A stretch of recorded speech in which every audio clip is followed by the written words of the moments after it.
everyone. So it's been a minute since I've logged on, but I just wanted to pop on and say hi.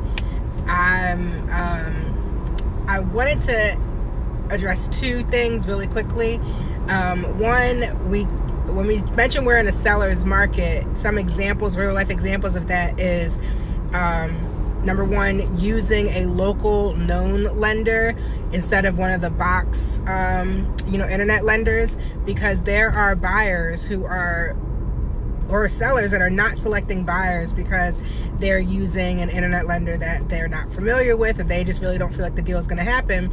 And the biggest thing is sellers are not negotiating. You could be writing the strongest offer possible, but they don't have to negotiate, especially if it's a great house.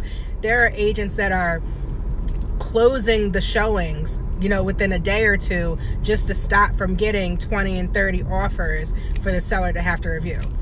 The other thing is, that being said, this is a seller's market. It's not about what you as a buyer are willing to pay for this home. What really happens is you have to put your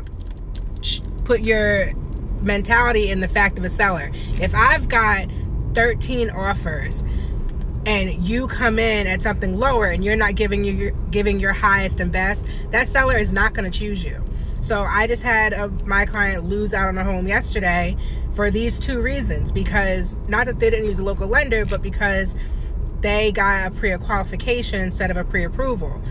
And meaning pre-qualification is when you put your information in the computer, or the lender says, okay, based on your income, this is what I think we're willing to give you.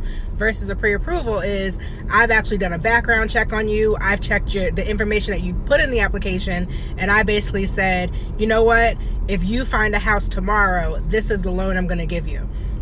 The other issue was we offered about 10 grand above list price, and actually offered 11 grand above list price, because I said, I know for a fact, they said final and best, that someone's offered 10 grand above list price. So we've got to, add a little bit more.